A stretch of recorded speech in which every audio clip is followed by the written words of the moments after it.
Hello everybody and welcome back. My name is Winback, and on today's episode we're going to be playing Diablo, one of the most popular tanks at the moment, also one of the highest damage dealing tanks at the moment, and very, very strong in Storm League, which we are playing today. This was probably one of the first two picks for our team. I can't remember specifically how the draft went, but there you have it. We're on Hanamura Temple today. The team comps are going to be Karazim, Diablo, Ragnaros, Tassadar, Cassia versus Sylvanas, Zul'jin, Valeera, and Zeratul, for some reason, and Muradin. After all, this is a YouTube video, so feel free to like, comment, and subscribe your heart out. We do 4 of these bad boys per week, and this week is probably going to be mostly tanks in Storm League, because I feel most comfortable in this position. Now, Diablo, we're going to talk about his abilities right away, because I do want to talk about the character himself, and how he is in this draft, and just the character in general, because I think he's got a lot of build diversity, but you're going to see me pick specifically the build for blowing people up, and how well I think it's going to work. Okay, Ragnaros died, but we traded him for the Zul'jin, which is, he didn't need to die. It's fine. Everything's fine. We're fine. We're fine. But Diablo's Q ability is called Shadow Charge. It is a charge towards a character that we just point and click. We're going to dash towards a character, slam them into anything behind them. If they collide with terrain... Okay, well, this is... Make sure the Muradin can't stun her or touch her anymore. She gets away with 14 health, and I get to walk away with the biggest tank chub in the entire universe, because Muradin got shredded by those towers, and Cassia lived. I love playing tank. Right, no, but Shadow Charge is going to point and click. We're going to point and click someone. If they are knocked into terrain after we click on them, they are going to be stunned for 1 whole second, and they're going to take an additional amount of damage.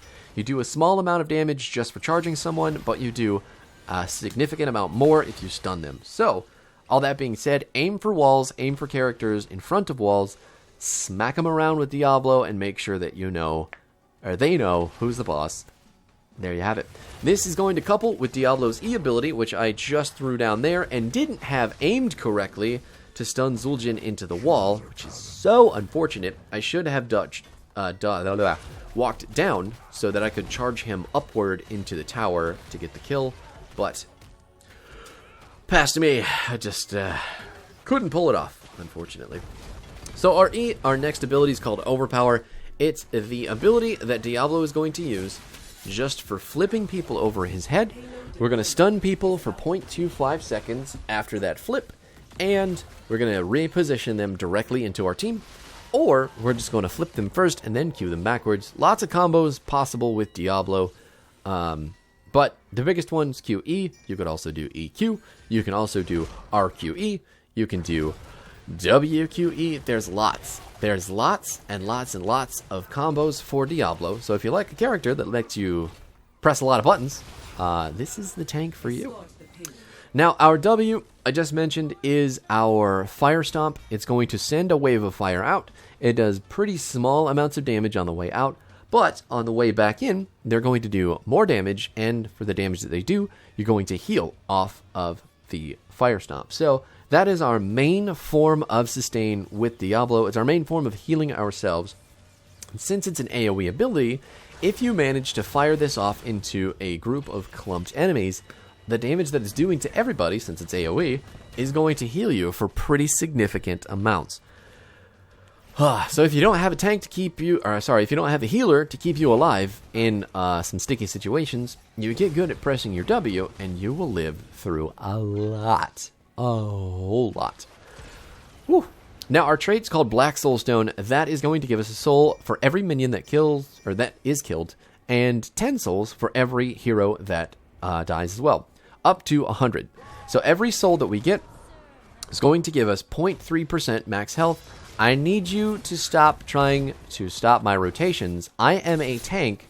You are a ninja.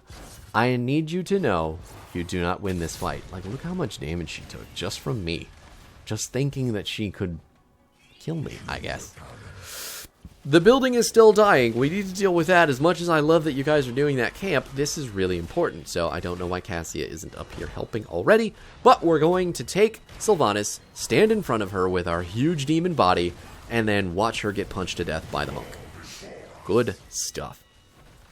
Black Soulstone, though, 0.3% every time that you get a single soul. And then once you have 100 souls, you are going to reduce your death timer to 5 seconds, but you're going to lose all 100 souls, which means that you lose 30% of your maximum health. So, when you're playing Diablo, you need to remember that your engage should be... I cannot believe he got that lucky with that. You need to remember that if you're going in with less than, I'd say, 90 souls, you're going to be a lot less tanky than you could be. Not only that, but you're not going to come back faster if you die, because it's really easy to make bad decisions with Diablo. For the only reason I say that is because if you're not paying attention to your souls, you're not aware of your shorter death timer, you're not aware of your maximum health, you're not aware of a lot of things that go into Diablo making him super tanky, so you need to be careful about keeping track of that number. Once you have 100, go ham, be as aggressive as you want to, but until you have 100, you need to be good about knowing where you're at. So, as of right now, since I've got 100, I can go really, really crazy, stand directly in front of the enemy team, show them my balls, and we're going to just catch Muradin on the jump as he tries to get away, and he is just going to get sent into outer space. Yes, just stood on that launch pad and fired off into the great frontier. Now, Diablo's ultimates, we're going to be picking up Apocalypse with this build. It works so incredibly well for bursting targets really, really quick. Not only that, but it's very clear who we're going on, and our team can just absolutely blast them. Didn't even need it to kill that Zul'jin, though, because that little cherry blossom tree right there is terrain, and he just walked directly in front of it. That poor man didn't have a chance. But Apocalypse is a rune that appears under the entire enemy team, and it takes 1.75 seconds to arm. If the enemy is standing in the rune when it explodes, they are stunned for 1.75 seconds. This goes into Diablo's second most important combo, which is hitting your R first on a target that you know that you can charge to, and then hitting your Q to push them through your Apocalypse rune, and then using your E immediately to grab them, throw them back into the Apocalypse rune, and guaranteeing the stun, just like this Valera found out, and then getting exploded by the rest of the damage that our kit can do, plus your team. It's a very, very good pick combo, very, very, very good at killing people. I don't know why Zul'jin didn't Tazdingo there, but he just got manhandled for sure. So Apocalypse with the Q build, which is all about doing some single target damage, is extremely, extremely, extremely good at killing people, and it gives Diablo a bit more of a guerrilla hit and run playstyle. So, all that being said, let's talk about the build right now so I don't run out of time. Our Q at 1 is called Feast on Fear. This is actually going to affect our Q and our E, but anytime that we stun a person with either of those abilities, they are going to give us 12% of our maximum health back over 3 seconds. The 12% doesn't stack, so if you get sidestepped, if you hit your Q and then immediately hit your E, you're only going to get about 12% of the max health back. But if you manage to layer those two abilities on top of each other, you can get potentially 24% of your maximum health back. So, be aware that they don't stack, but they can give you a significant amount of health back as long as you're stunning heroes with them. Also, if you hit your Q on a character and they don't get stunned, you're not going to get the health back with that talent. At level 4, we're picking up Sacrificial Soul. This is another Q talent, and at level 4, all of the talents are geared around getting Diablo souls outside of minions and kills. So, Sacrificial Soul is going to give you 10 souls every time that you stun a character with your Q. So stunning a hero with your Q is going to give you a 10 soul increase, and it's going to give you 25 armor. If you're currently 100 souls, when you stun someone with your Q, they are going to get you 50 armor instead. Since you can't gain souls anymore, you're going to get a shitload more armor. That being said, that armor is incredibly strong for giving you enough time to get that 12% max health heal from the stuns that you've used on those abilities. So, not only are you getting a huge chunk of souls back right away, you are also getting a shitload of armor to make that heal more effective. You can see how tanky those talents can make you, right? The other talents at the tier are also very good, but I think more so are better suited for their builds. With the Q build, I just think this ability is perfect for what it does. So at 7, we're picking up Malevolence. Malevolence is going to build more into the burst side of Diablo with this build. So our 7 and our 13 talents are going to be very, very, very good at helping us kill targets that we've used our Apocalypse combo on. 7 specifically, Malevolence is going to give your auto attacks after you use abilities some extra spell damage. So think Heroic Strike from Varian, and you're just going to slap that onto Diablo. He's not getting away. I am not going to allow him to leave. There is no way we let him walk back in here. Please. He thinks he's going to live. I refuse. Going to try to dwarf toss out, you silly fucker. Maybe you're not that silly, as we all fall apart here. Starting with our Tassadar. No, it was our Ragnaros. Our Ragnaros has been chain feeding to buildings on the wrong side of the team fights this entire game, so here we are. Whatever, we're making plenty of space for that huge minion wave in the bottom of the map to kill that keep. But Malevolence, you're going to get 2 charges of the ability, depending on how many abilities that you've used. So if you just QE, you automatically have 2 auto attacks that are going to deal 187 bonus spell damage on top of what they hit for normally. 197 plus 187, you're doing almost 400 damage per auto when you go in for a combo. Not to mention the target that you stun is going to be stunned for so long. Hitting those 2 auto attacks is guaranteed, basically. But you couple that with all the damage that you're getting from your Q talent at 13, which is called Devastating Charge. Increase Shadow Charge's terrain collision damage by 50%, and then once we hit 5 people into terrain, we're going to reduce their armor by 15 for 4 seconds. So, the terrain collision damage currently is 244. We're going to increase that by 122, meaning that we're up to 366. When we stun people into a wall right now. Couple that with all the Malevolence damage that we're doing, couple that with the damage that they're going to take from Apocalypse, and all of our team stuff on top of that. The character that we hit with our combo should just be dead AF. Like you can see, we just took about 15% of Murden's health bar off of him with just a couple autos and our combo. I can already feel this going south. I just can. She hit it just while my buttons were in progress. Valera dodging our combo with her ultimate. Kudos to her for being able to hit that button. Not kudos to Cassia for running off onto the wrong side of the map and getting killed again. It's cool. Maybe not again. I don't know where she's actually been. I haven't been paying too much attention to her.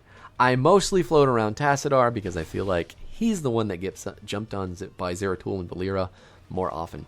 Rag also not having a great time with those two, but I can only do so much, and I want to keep Tassadar instead of Rag alive. Now our 16 talent. Oh god, Tassadar got blown up. I wasn't doing anything to protect him. He's going to die. I just hate everything. Let's try to keep our body in front of Karazim so he can get away. We'll focus on his perspective for a bit, because he's the only guy alive anymore. But our 16 talent for Diablo is called Overpower. I mean, not Overpower. Domination. What this is going to do for Diablo is it is going to allow our Q cooldown to be completely reset when we hit our E. So, what are we watching right now? I don't know. I'm so upset. Right, so anyway, basically if you Q into someone and you don't hit them with terrain, you can grab them with your overpower and then immediately launch them back towards your team with another Q because the cooldown's been immediately reset. Diablo has had this talent since the beginning, and it has always been the best, but nowadays, since his build diversity is decent, you can pick other talents at this tier to synergize with other talents that you've picked earlier, and things will be real good for you. So, it's not a 100% have to take it all the time, but it is still very strong no matter what build you're playing. I just think Q build specifically, you probably have to take it because of how much power of this build is baked into Diablo's Q. So, oh no, you're not gonna attack him no more. Usually when you charge onto someone on the enemy team, they get the idea and they're like, I need to leave. Ugh. At 20 though, we are going to be picking up the Hellgate talent for Diablo. This is a blink that he is going to get, and when he blinks, he's going to drop a Hellgate rune, an Apocalypse rune directly below his feet. So you remember, 1.75 seconds for that bad boy to arm, but what's going to happen is if you blink into melee range of a character on the enemy team, damn, he just got fucking disintegrated. So you blink directly onto them with Hellgate, and then you E them immediately, and you're going to dump them into the Apocalypse rune to get stunned instantaneously. It's another combo that Diablo has. You can dump your whole RQE combo, and then Hellgate on top of them while they are stunned, flip them into that Apocalypse as well, and they can basically be stun locked for a ridiculous amount of time. I'm not the greatest at doing it. Obviously, you can see I'm much more partial to the just RQE and killing people, but it is a possibility to do all of that. Better players are very, very capable of it. We managed to get through the entire build before the game is over. Oh my god, didn't lose a single fort. That's fantastic. And we've got catapults, so this is just GG. I don't remember that Zul'jin using his Tazdingo a single time. Not one.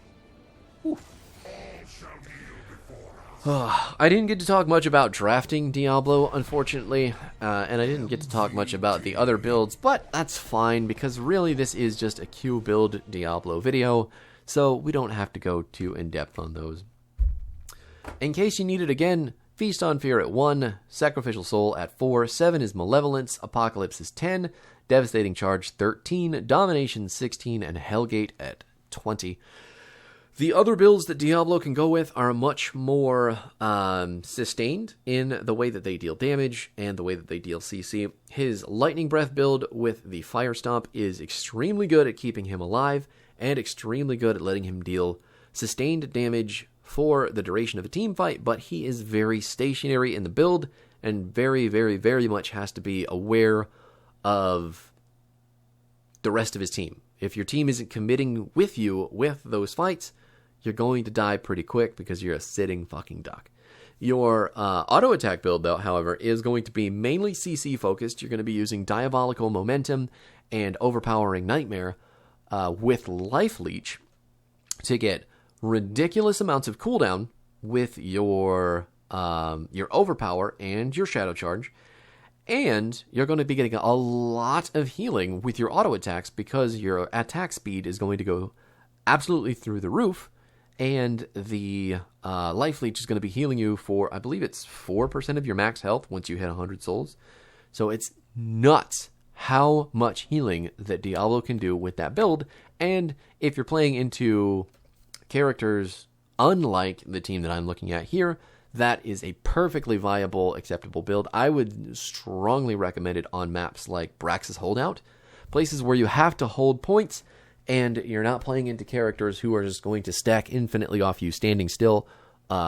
Those are really, really, really good Life Leech build maps. So, all that being said, that's the Q build in a nutshell. That's Diablo in a nutshell. And I think, again, this is such a good build for killing people who are squishy, like Valera, like Zul'jin, like Sylvanas.